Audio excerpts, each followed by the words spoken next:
Hey everyone, welcome to another book review with me, Mahi, and I am enjoying this. I'm sorry I haven't been able to do one in a while. It is because I am extremely busy, as everyone else. I mean, the pandemic has everyone struggling and grasping at straws. That's me. So I did finally finish all the collection of books in Anne of Green Gables. And I have mixed reviews about it, to say the least. I know when I posted the review of book one, Anne of Green Gables, I gave it a highly positive review, but it changed. I'm going to first talk about the good things and then the bad things. I would give the book a 3-star out of 5. The entire collection, not just one book. If I have to rate the highest, that would be Anne of Windy Poplars.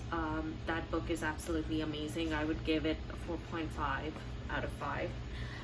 That book was really good, so I would suggest reading that if you're interested. But you might not understand it if you don't read the first few. So before I get started about what I liked it, I would say this book is highly religious.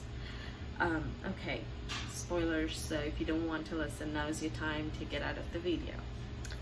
The thing that I liked the most about the book is how we follow Anne from when she's a young adult, from really just a child, into a young adult, a teenager, into a young woman, and a married woman, a mother, and then middle-aged women.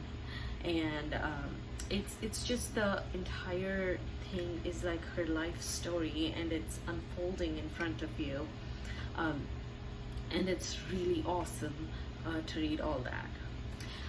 The second thing that I liked is how the book remains focused on how you're supposed to be yourself, be imaginative, find yourself, and be courageous. That's what the book teaches the most. That's what I felt. Many might differ in their opinions about that, but that's what I felt, and I really liked about that. The third thing that I liked is how real the book started getting once Anne started getting older. How she fell in love with the guy, but she realized she was not really in love with her knight in shining armor.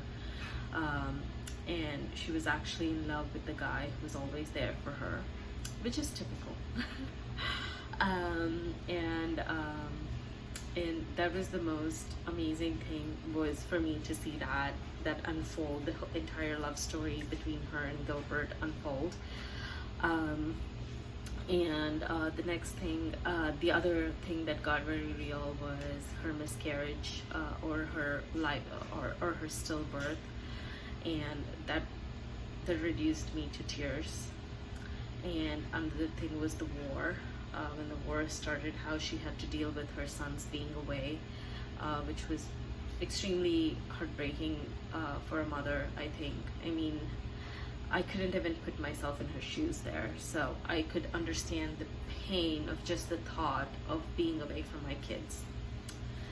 Now coming to things that I didn't like, is, again, as I previously mentioned, the book is deeply religious, extremely religious. And is extremely Christian. I'm not Christian, I'm not religious either. I have nothing against any religion, but to me, I could not relate to any of that, what Anne was narrating or what the author was narrating. It just took me a long time to understand the concepts of religion there. And as Anne started getting older, the religion side just started getting more stronger, which I didn't really want to read. I would have liked if that was left out of the book, but obviously it's a book that has it included, and I couldn't relate to any of that. The second thing that I I didn't like was that I didn't get to see Anne as a mother. We see her a little here and there, but the last three books are mostly about her kids. And three, four books are entirely about her kids, their perspective of their kids' friends, and it was really hard to relate from that point on to Anne. So if you really wanted, you should stick to the first five books, which mainly concentrate on Anne and her journey. Again, Windy Poplars is the book that I felt most closely related to because of how many challenges she actually faced. At first, it's the first time that not everyone fell in love with Anne, which she always had. Everyone fell in love with her instantly, but that's the first time you see that not everyone loved Anne. But at the end of the book, everyone just starts loving her. And I think that's the other thing that I didn't like, that how unrealistic that is, that every person that you come across likes you. There will be occasions where people will not like you or respect you as a person. And the book doesn't really focus on that. It's all about just Anne being a young woman,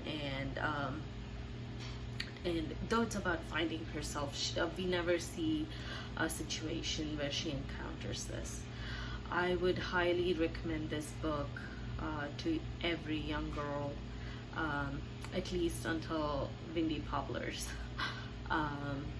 because the book is an adventure of a little girl who was just trying to fit in and trying to find her place.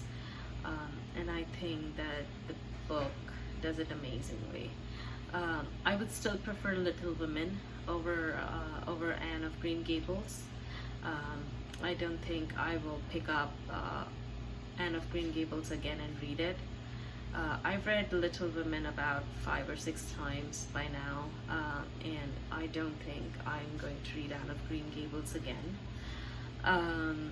But leave your thoughts and your comments below, and I'll be glad to pick your brain on it. If you have any suggestions for any book, please leave a comment below. I'll try to read them. And right now I'm thinking to go more on the non-fictitious side because I'm getting lots of recommendations there. Bye everyone.